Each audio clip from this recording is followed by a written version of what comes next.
Andrew Cooper, Associate Director of CIGIC. One of the countries that doesn't get the attention it deserves is Japan. Japan, of course, hosted the G8 last year. We're very lucky to have Hugo Dobson with us. Hugo is a specialist in Japan's international relations and a professor of East Asian Studies at Sheffield University.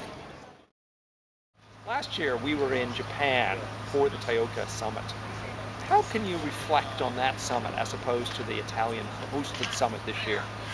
Well, Andy, first of all, thanks very much for asking me to talk today.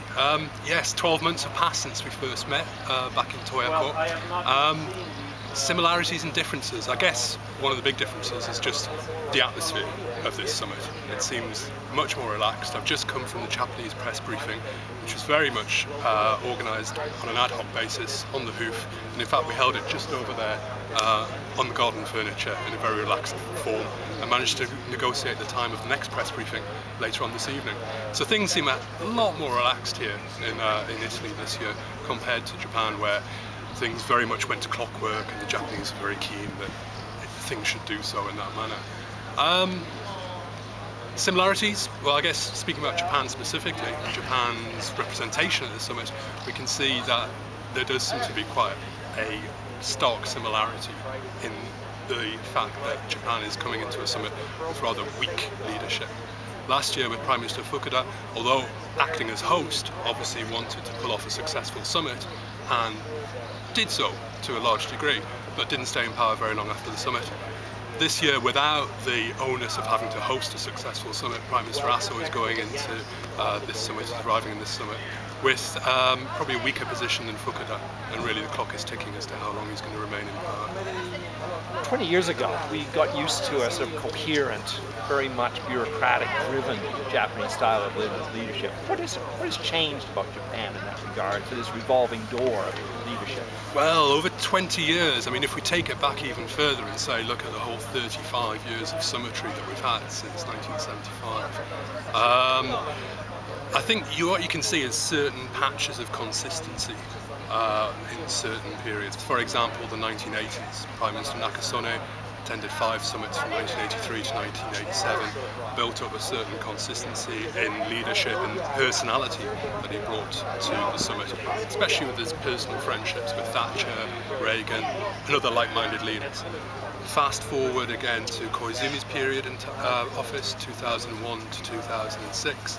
He attended 6 summits, and again you see a similar friendliness, outgoingness, proactiveness on the part of the Prime Minister. Now with Koizumi you can see that there have been certain institutional reforms within Japan that have allowed the Prime Minister to play a much greater role and take charge. There was talk about whether these reforms would actually outlast Koizumi, whether it didn't really matter who was the Prime Minister. The reforms were structural enough so that whoever was in power would be playing a proactive role. But I think what we've seen since Koizumi attended his last summit at St. Petersburg in 2006 is really, as you say, the revolving door of Japanese leadership, and we've gone back to one Prime Minister per year, one Prime Minister at each summit, and his summit partners not really knowing who to expect at the summit. Yeah. We're surrounded at the summit by civil society, but we don't really have an appreciation of Japanese civil society. Could you sort of elaborate on who's here, what are they doing, what their aims are? I did have the opportunity to speak to a lot of Japanese civil society groups last year at the Toyoko Summit.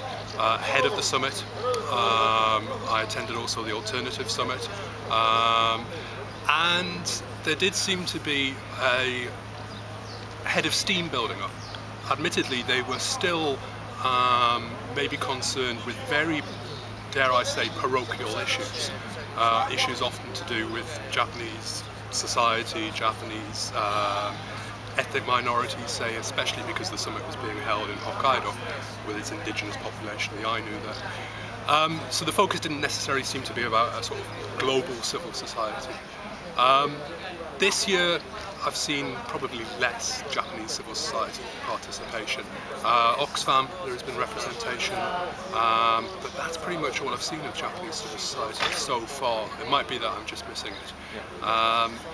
But civil society, interesting role that it's playing. It seems that it's going from okay, once upon a time we talked about G8 expansion in terms of just adding China, and then for a while we talked about it in terms of maybe civil society even being the 9 in the G9. It seems that that's really sort of taken a backseat to other issues revolving around G8 expansion. But of course China hasn't taken the back seat, and as we move towards Pittsburgh, what is the sort of the reflection in Japan about this rise, this emergence of China? I think the attitude in Japan towards China being part of a G8, a G9, a G13, a G20, whichever G you're going to pick, I think it's really got to be taken as part of the sort of broader settlement amongst the Gs, how this is going to sort of settle in the future. And my impression I get is that Japan is going to very actively defend its position as the representative for Asia within the G8. To that end, I think what you'll see at this summit and future summits will be the Japanese government very actively saying that the G8 is the core of a G20, of any settlement amongst the Gs. The G8 will be the core, and it's doing that to protect its role as the sole Asian representative. That, to a large degree, is what's defined its role within the G8 from 1975 onwards. It's always gone to the summit seeking to put Asian issues on the agenda. Remember when China was chastised after Tiananmen? Japan's efforts were always to try and sort of open up, engage with China and ensure that the G7 at that time wasn't simply going to exclude China. So I think, Japan, that is its defining role in a way as an Asian representative, and I think it's going to defend that role. Whether people talk about a G20 replacing the G8 with China at the heart of that, or whether we talk about a G2, and that causes a lot of concern within Japan as well, to see the G2 of China and America getting all the attention. Let me just sort of go back to the London summit earlier this year. A lot of the talk there was about this G2, and the way often summitry is understood in Japan, especially in the Japanese media, is through the family photo of leaders that's published in the Japanese press. Now, year after year they always trace where the Japanese Prime Minister is, and that is seen to be relevant to how active or inactive he was at the summit. At the London summit, what you saw was the Japanese Prime Minister on the back row next to Kevin Rudd, the Australian Prime Minister. And who did you have at the front next to Gordon Brown, the host, but Hu Jintao? On top of that, you had talk about China and America in this G2. I think Japan will look at that with a certain amount of wariness.